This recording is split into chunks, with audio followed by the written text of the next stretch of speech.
Hi hello ಸ್ನೇಹಿತರೆ, Kannada fiction frighten ಚಾನಲ್ಗೆ ಮತ್ತೊಮ್ಮೆ ನಿಮ್ಮೆಲ್ಲರಿಗೂ ಸುಸ್ವಾಗತ. ಮೊದಲೇದಾಗಿ ಎಲ್ಲರೂ ಹೇಗಿದ್ದೀರಾ?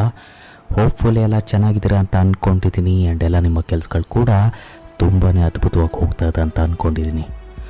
ಸ್ನೇಹಿತರೆ, ಇವತ್ತಿನ ಈ ಒಂದು ವಿಡಿಯೋದಲ್ಲಿ ಈಗಷ್ಟೇ ರೀಸೆಂಟಾಗಿ ರಿಲೀಸ್ ಆಗಿರೋ ಮಲಯಾಳಂ ಮೂವಿ ಆವೇಶ ಮೂವಿನ ಕನ್ನಡದಲ್ಲಿ ಎಕ್ಸ್ಪ್ಲೇನ್ ಮಾಡೋ ಒಂದು ಪ್ರಯತ್ನ ಮಾಡ್ತಾ ಇದ್ದೀನಿ.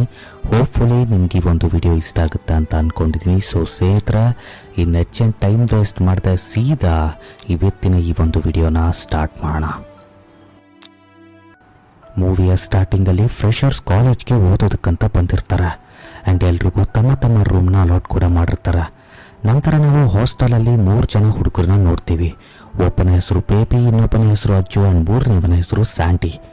ಇವಾಗ ಇವ್ರು 3 ಜನ ಒಂದೇ ಒಂದು ರೂಮಲ್ಲಿ ಶೇರ್ ಮಾಡೋದ್ರಿಂದ ಇವರ ಫ್ರೆಂಡ್ಶಿಪ್ ಕೂಡ ಆಗುತ್ತೆ. ನಂತರ ಸಾಯಂಕಾಲ ಆಗ್ತಾ ಇದ್ದಾಗನೇ ಅಜ್ಜು ತನ್ನ ಫ್ರೆಂಡ್ಸ್ಗೆ ಪಾರ್ಟಿ ಮಾಡೋದ್ರ ಬಗ್ಗೆ ಹೇಳ್ತಾನೆ. ಆ್ಯಂಡ್ ಎಲ್ಲರೂ ಕೂಡ ಸರಿ ಅಂತ ಹೇಳಿ ಎಲ್ಲರೂ ಪಾರ್ಟಿ ಮಾಡಿ ಮಜಾ ಮಾಡ್ತಾರೆ. ನಂತರ ನೆಕ್ಸ್ಟ್ ಡೇ ಅಲ್ಲಿ ಫ್ರೆಷರ್ಸ್ ಕಾಲೇಜ್ಗೆ ಹೋದಾಗ ನೋಡ್ತಾರೆ ಸೀನಿಯರ್ಸ್ ಫ್ರೆಷರ್ಸ್ನ ರ್ಯಾಗ್ ಮಾಡ್ತಿದ್ದಾರೆ. ಆ್ಯಂಡ್ ಇದನ್ನ ನೋಡಿ ಅಚ್ಚು ಹಾಗೆ ತನ್ನ ಸ್ನೇಹಿತರಿಗೆ ಸ್ವಲ್ಪ ಭಯ ಆಗುತ್ತೆ. ರ್ಯಾಗಿಂಗಿಂದ ಹೇಗಾದರೂ ಮಾಡಿ ಬಚಾವಾಗಬೇಕಲ್ಲ ಅಂತ ಯೂನಿಫಾರ್ಮ್ನ ಪರ್ಚೇಸ್ ಮಾಡೋದಕ್ಕೆ ಹೋಗ್ತಾರೆ. ಆದರೆ ಫ್ರೆಷರ್ಸ್ಗಳಿಗೆ ಇನ್ನು ಯೂನಿಫಾರ್ಮ್ ಸ್ಟಾಕ್ ಬಂದಿರಲಿಲ್ಲ. ಹಾಗೆ ದಿನಗಳು ಪಾಸ್ ಆಗ್ತಾ ಇದ್ದಾಗನೇ ಒಂದಿನ ಇವ್ರು ನೋಡ್ತಾರೆ ಇವರ ಗುಂಪಲ್ಲೇ ಇದ್ದ ಒಬ್ಬ ಸ್ನೇಹಿತನನ್ನು ಸೀನಿಯರ್ಸ್ ರ್ಯಾಗ್ ಮಾಡ್ತಿದ್ದಾರೆ. ಆಗ ಇವ್ರಿಗೂ ಅನ್ಸೋಕೆ ಶುರು ಆಗುತ್ತೆ ಇವರ ನಂಬರ್ ಕೂಡ ಶೀಘ್ರದಲ್ಲೇ ಬರ್ಬೋದು ಅಂತ. ನಂತರ ಇವರೆಲ್ಲರೂ ತಮ್ಮ ರೂಮಲ್ಲಿ ಇದ್ದಾಗ ಅದೇ ಗ್ರೂಪ್ ಮೆಂಬರ್ ಬರ್ತಾನೆ, ಯಾರನ್ನ ಸೀನಿಯರ್ಸ್ ಇವತ್ತು ಬೆಳಗ್ಗೆ ರ್ಯಾಗ್ ಮಾಡಿದ್ರು. ನಂತರ ಅವನು ಇವರಿಗೆ ಅಲ್ಲಿ ಏನೆಲ್ಲ ಆಯಿತು ಅನ್ನೋದನ್ನ ಹೇಳ್ತಾನೆ. ನಂತರ ಅಜ್ಜು ತನ್ನ ಎಲ್ಲ ಗ್ರೂಪ್ ಮೆಂಬರ್ಸ್ನ ಕರೆದು ಅವ್ರಿಗೆ ಹೇಳ್ತಾನೆ, ಹೇಗಾದರೂ ಮಾಡಿ ನಾನು ಈ ಒಂದು ರ್ಯಾಗಿಂಗಿಂದ ಬಚಾವಾಗಬೇಕು. ಆ್ಯಂಡ್ ನಾವು ಇನ್ಮೇಲೆ ದಿನ ಗುಂಪಲ್ಲೇ ಕಾಲೇಜ್ಗೆ ಹೋಗೋಣ, ಇದರಿಂದ ಸೀನಿಯರ್ಸ್ಗೆ ನಮ್ಮನ್ನು ರ್ಯಾಗ್ ಮಾಡೋ ಒಂದು ಧೈರ್ಯ ಬರಲ್ಲ ಅಂತ ಹೇಳ್ತಾನೆ. ನಂತರ ನೆಕ್ಸ್ಟ್ ಡೇ ಇವರೆಲ್ಲರೂ ಕಾಲೇಜ್ಗೆ ಗುಂಪಲ್ಲೇ ಹೋಗ್ತಾರೆ. ಆ್ಯಂಡ್ ಸೀನಿಯರ್ಸ್ ಇದನ್ನ ನೋಡಿ ಯಾರು ಇವರನ್ನು ರ್ಯಾಗ್ ಮಾಡಲ್ಲ. ಇವಾಗ ಸ್ಯಾಂಡಿ ತನ್ನ ಒಂದು ಗ್ರೂಪ್ನ ಧೈರ್ಯದಿಂದ ತುಂಬಾ ಶೋ ಆಫ್ ಮಾಡೋಕ್ಕೆ ಶುರು ಮಾಡ್ತಾನೆ. ಪದೇ ಪದೇ ತನ್ನ ಸೀನಿಯರ್ಸ್ ಹತ್ರ ಆ್ಯಟಿಟ್ಯೂಡ್ ತೋರಿಸ್ತಾ ತುಂಬಾ ಮೆರಿತಾ ಇರ್ತಾನೆ. ನಂತರ ಸಾಯಂಕಾಲ ಎಲ್ಲರೂ ಹಾಸ್ಟೆಲಲ್ಲಿ ಇದ್ದಾಗ ಸ್ಯಾಂಡಿ ಬಂದು ಹೇಳ್ತಾನೆ, ಇಬ್ಬರು ಸೀನಿಯರ್ಸ್ ಹುಡುಗರು ತಮ್ಮ ರೂಮ್ ಬಗ್ಗೆ ಕೇಳ್ತಾ ಇದ್ರು. ಅದಕ್ಕೆ ನಾನು ಅವ್ರಿಗೆ ಕೆಟ್ಟದಾಗಿ ಬೈದು ಇಲ್ಲಿಗೆ ಓಡಿ ಬಂದಿದ್ದೀನಿ. ಅದಕ್ಕೆ ಹೆಚ್ಚು ಕಡಿಮೆ ಏನಾದರೂ ಆದರೆ ಮ್ಯಾನೇಜ್ ಮಾಡಿಬಿಡಿ ಅಂತ ಹೇಳ್ತಾನೆ. ಅದೇ ಟೈಮ್ಗೆ ಇಬ್ಬರು ಸೀನಿಯರ್ಸ್ ಇವರಿರೋ ಒಂದು ಜಾಗಕ್ಕೆ ಬರ್ತಾರೆ. ಆ್ಯಂಡ್ ಅಜ್ಜಿ ಅವ್ರ ಹತ್ರ ಸ್ಯಾಂಡಿ ಬದಲಿಗೆ ಸಾರಿ ಕೇಳ್ತಾನೆ. ಆ್ಯಂಡ್ ನಂತರ ಹೇಳ್ತಾನೆ, ಇಲ್ಲೇನಾದರೂ ನಮ್ಮನ್ನು ಎದುರಾಕೊಂಡ್ರೆ ಇದು ನಮ್ಮ ಹಾಸ್ಟೆಲು, ಏನು ಬೇಕಾದರೂ ಆಗ್ಬೋದು ಅಂತ ವಾರ್ನ್ ಕೂಡ ಮಾಡ್ತಾನೆ. ಇದನ್ನ ನೋಡಿ ಅವರಿಬ್ಬರು ಅಲ್ಲಿಂದ ಹೊರಟೋಗ್ತಾರೆ. ನಂತರ ಹಾಸ್ಟೆಲ್ನ ಒಬ್ಬ ಹುಡುಗ ಬೈಕಿಂದ ಕೂತಿರೋ ಆ ಹುಡುಗನನ್ನು ನೋಡಿ ಹೇಳ್ತಾನೆ, ಇವನ ಹೆಸರು ಕುಟ್ಟಿ ಅಂತ, ಕಾಲೇಜ್ನ ಒಂದು ದೊಡ್ಡ ರೌಡಿ. ಆ್ಯಂಡ್ ಅವನ ಎದುರು ಲೆಕ್ಚರರ್ಸ್ ಕೂಡ ಎದುರು ಮಾತಾಡೋಕ್ಕೆ ಹೆದರ್ತಾರೆ. ಇದನ್ನ ಕೇಳಿದ ಎಲ್ಲರೂ ಒಂದು ಕ್ಷಣ ಬೆಚ್ಚಿ ಬೀಳ್ತಾರೆ. ನಂತರ ಎಲ್ಲರೂ ಮುಂದೆ ಏನು ಮಾಡಬೇಕು ಅಂತ ಪ್ಲ್ಯಾನ್ ಶುರು ಮಾಡ್ಕೋತಾರೆ. ಯಾಕಂದರೆ ಅವರಿಗೆ ಗೊತ್ತಿತ್ತು ಖಂಡಿತವಾಗ್ಲೂ ಕುಟ್ಟಿ ಗ್ಯಾಂಗ್ ಇವರ ಮೇಲೆ ಅಟ್ಯಾಕ್ ಮಾಡ್ತಾರೆ ಅಂತ. ನಂತರ ಒಬ್ಬೊಬ್ಬರಾಗಿ ಗ್ರೂಪ್ ಮೆಂಬರ್ ಇವರ ಜೊತೆ ಇರೋದಕ್ಕೆ ರಿಜೆಕ್ಟ್ ಮಾಡೋಕ್ಕೆ ಶುರು ಮಾಡ್ತಾರೆ. ಯಾಕಂದರೆ ಅವರಿಗೆ ಕುಟ್ಟಿ ಗ್ಯಾಂಗಿಗೆ ಬಲಿಯಾಗೋದಕ್ಕೆ ಇಷ್ಟ ಇರಲಿಲ್ಲ. ಇವಾಗ ಕೊನೆ ಕುಳಿತಿರೋದು 18 ಜನ ಮಾತ್ರ. ಆ್ಯಂಡ್ ಅವರು ಇವರಿಗೆ ಧೈರ್ಯ ನೀಡೋದಕ್ಕೆ ಶುರು ಮಾಡ್ತಾರೆ. ನೀವೇನಾದರೂ ಮಾಡಿ ನಾವು ನಿಮ್ಮ ಜೊತೆ ಇದ್ದೇ ಇರ್ತೀವಿ ಅಂತ ಆ ಹುಡುಗರು ಇವರಿಗೆ ಧೈರ್ಯ ತುಂಬೋದಕ್ಕೆ ಶುರು ಮಾಡ್ತಾರೆ. ನಂತರ ಎಲ್ಲರೂ ಫೈಟ್ಗೆ ರೆಡಿ ಮಾಡ್ಕೋತಾರೆ. ಆ್ಯಂಡ್ ಇವರು ತಮ್ಮ ಹಾಕಿ ಸ್ಟಿಕ್ಸ್, ಬ್ಯಾಟ್ ಎಲ್ಲವನ್ನ ರೆಡಿ ಮಾಡ್ಕೋತಾರೆ. ನಂತರ ರಾತ್ರಿ ಅಜ್ಜು ನೋಡ್ತಾನೆ ಹಾಸ್ಟೆಲ್ನ ಆಚೆ ಹುಡುಗರು ಬಂದು ಕಾಯ್ತಾ ಇದ್ದಾರೆ ಇವರನ್ನು ಹೊಡೆಯೋದಕ್ಕೆ. ಆ್ಯಂಡ್ ಅವರನ್ನು ನೋಡಿದ ಎಲ್ಲ ಹಾಸ್ಟೆಲ್ ಹುಡುಗರು ತಮ್ಮ ತಮ್ಮ ರೂಮ್ನ ಬಾಗ್ಲಾಕೋತಾರೆ. ಆಗ ಅಜ್ಜು, ಸ್ಯಾಂಡಿ ಹಾಗೆ ಬೇಬಿ ಹಾಸ್ಟೆಲ್ ಒಳಗಡೆ ಹೋಗೋಕ್ಕಾಗದೆ ಕುಟ್ಟಿ ಇವರನ್ನ ಬಟ್ಟೆನ ಬಿಚ್ಚಿಸಿ ತನ್ನ ಜೊತೆ ಕರ್ಕೊಂಡು ಹೋಗ್ತಾನೆ. ನಂತರ ನೆಕ್ಸ್ಟ್ ಸೀನಲ್ಲಿ ನಾವು ನೋಡ್ತೀವಿ ಕುಟ್ಟಿಯ ಗ್ಯಾಂಗ್ ಮೆಂಬರ್ಸ್ ಈ 3 ಜನನ್ನ ತುಂಬ ಕೆಟ್ಟದಾಗಿ ಹೊಡೆದಾಕಿರ್ತಾರೆ. ಆ್ಯಂಡ್ ಈ 3 ಜನ ಇದನ್ನ ಯಾರಿಗೂ ಹೇಳೋ ಒಂದು ಪರಿಸ್ಥಿತಿಯಲ್ಲಿ ಇರಲಿಲ್ಲ. ಹೀಗೆ 2-3 ದಿನ ಪಾಸ್ ಆಗುತ್ತೆ. ನಂತರ ಕುಟ್ಟಿ ಇವರನ್ನ ಕರೆದು ನಿಮ್ಮ ಸೀನಿಯರ್ಸ್ಗೆ ಹೇಗೆ ರೆಸ್ಪೆಕ್ಟ್ ಮಾಡಬೇಕು ಅಂತ ಕಲ್ತ್ಕೊರಿ ಅಂತ ಹೇಳ್ತಾನೆ. ಇಲ್ಲ ಅಂದರೆ ನಿಮ್ಮ ಪರಿಸ್ಥಿತಿನ ಕೆಟ್ಟದಾಗಿರುತ್ತೆ ಅಂತ ವಾರ್ನ್ ಕೂಡ ಮಾಡಿ ಅವರನ್ನು ಕಳಿಸ್ತಾನೆ. ನಂತರ 3 ಜನ ಅಲ್ಲಿಂದ ಸೈಲೆಂಟಾಗಿ ಬರ್ತಾರೆ.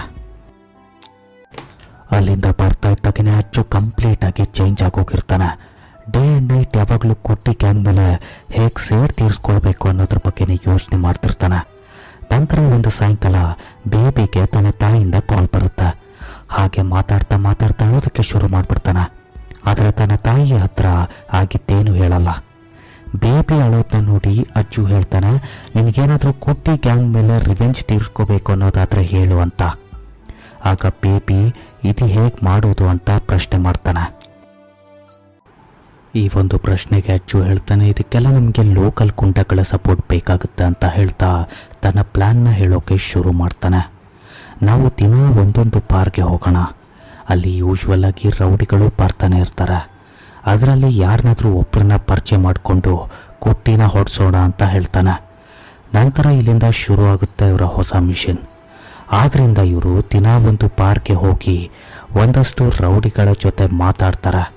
ಆದರೆ ಇವರು ಇನ್ನು ಸಣ್ಣ ಮಕ್ಕಳು ಅಂತ ಯಾರು ಇವರನ್ನು ಸೀರಿಯಸ್ ಆಗಿ ತಗೊಳ್ಳಲ್ಲ.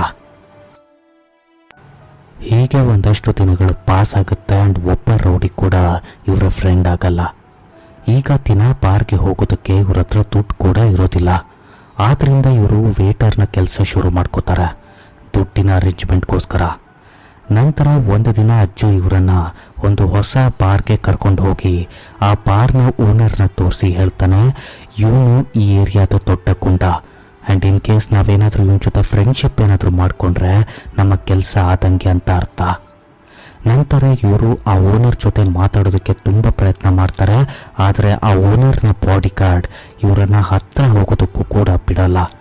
ಆ್ಯಂಡ್ ಈ ಒಂದು ವಿಚಾರದಿಂದ ಇವ್ರಿಗೆ ತುಂಬ ಬೇಜಾರಾಗಿ ಅಲ್ಲಿಂದ ಹೊರಟೋಗ್ತಾರೆ. ಇದಾದಮೇಲೆ ಅಜ್ಜು ಹಾಗೆ ಬಿ ವಾಶ್ರೂಮ್ಗೆ ಹೋಗ್ತಾರೆ. ಆಗ ಎಂಟ್ರಿ ಆಗುತ್ತೆ ರಂಗ ಅನ್ನೋ ಒಂದು ಕ್ಯಾರೆಕ್ಟರ್. ಅವನು ಲೈಟರ್ನ ಕೇಳ್ತಾನೆ ಆ್ಯಂಡ್ ಲೈಟರ್ ಇಲ್ಲದೆ ಇರೋ ಕಾರಣ ಬಿಯ ಬಾಯಲ್ಲಿದ್ದ ಸಿಗರೇಟಿಂದಲೇ ತನ್ನ ಸಿಗರೇಟ್ನ ಲೈಟ್ ಮಾಡ್ಕೋತಾನೆ. ಆಗ ಬೇಬಿ ಇವನ ಹತ್ರ ತುಂಬ ರೂಡಾಗಿ ಬಿಹೇವ್ ಮಾಡ್ತಾನೆ. ಆದರೆ ರಂಗ ಇವ್ರ ಹತ್ರ ಏನು ಹೇಳಲ್ಲ. ಇದಾದ್ಮೇಲೆ ಇವರೆಲ್ಲರೂ ಹೋಗಿ ಒಂದು ಟೇಬಲಲ್ಲಿ ಹೋಗಿ ಕೂತ್ಕೋತಾರೆ. ಆಗ ಅಲ್ಲಿದ್ದ ಒಬ್ಬ ವೇಟರ್ ಇವರನ್ನ ಅಲ್ಲಿಂದ ಓಡಿಸ್ತಾನೆ. ಹೇಳ್ತಾನೆ ಆ ಟೇಬಲ್ ಬೇರೆ ಯಾರಿಗೂ ಆಲ್ರೆಡಿ ಬುಕ್ ಆಗಿದೆ ಅಂತ. ನಂತರ ಗೊತ್ತಾಗುತ್ತೆ ಆ ಟೇಬಲ್ ಬುಕ್ ಆಗಿರೋದು ಬೇರೆ ಯಾರಿಗೂ ಅಲ್ಲ, ರಂಗನಿಗೆ ಅಂತ. ಅವನ್ನ ನೋಡ್ತಾ 3 ಜನನೂ ಮಾತಾಡ್ಕೋತಾ ಇರ್ತಾರೆ. ಹಾಗೆ ಸ್ವಲ್ಪ ಹೊತ್ತಾದ್ಮೇಲೆ ಆ ಬಾರ್ ಓನರ್ ಬಂದು ರಂಗನ ಹತ್ರ ತಲೆ ತಗ್ಸಿ ಮಾತಾಡೋಕ್ಕೆ ಶುರು ಮಾಡ್ತಾನೆ. ಆಗ ಇದನ್ನ ನೋಡಿದ 3 ಜನರಿಗೂ ತುಂಬಾ ಶಾಕ್ ಆಗ್ತಾರೆ. ಆಗ ಅಜ್ಜು ಬೇಬಿಗೆ ಹೇಳ್ತಾನೆ, ನೀನೇ ಅವರನ್ನು ಅವಮಾನ ಮಾಡಿತ್ತು, ಸೊ ಇವಾಗ ನೀನೇ ಹೋಗಿ ಅವರನ್ನು ಮಾತಾಡಿಸ್ತೀಯ ಅಂತ. ಯಾವಾಗ ಬೇಬಿ ರಂಗನ ಹತ್ರ ಮಾತಾಡೋಕ್ಕೆ ಹೋಗ್ತಾನೆ ಆಗ ರಂಗ ತುಂಬ ಖುಷಿಯಿಂದ ಮಾತಾಡ್ತಾನೆ. ಹಾಗೆ ಅಜ್ಜು ಮತ್ತು ಸ್ಯಾಂಡಿಗೂ ಕೂಡ ತನ್ನ ಟೇಬಲ್ ಹತ್ರ ಕರೀತಾರೆ. ಇದಾದ್ಮೇಲೆ ರಂಗ ಇವ್ರಿಗೆ ಡ್ರಿಂಕ್ಸ್ ಕೂಡ ಕೊಡಿಸ್ತಾನೆ. ನಂತರ ಎಲ್ಲ ಆದಮೇಲೆ ನಾಳೆ ಮತ್ತೆ ಇಲ್ಲೇ ಸಿಗೋಣ ಅಂತ ಹೇಳಿ ರಂಗ ಅಲ್ಲಿಂದ ಹೊರಟೋಗ್ತಾನೆ.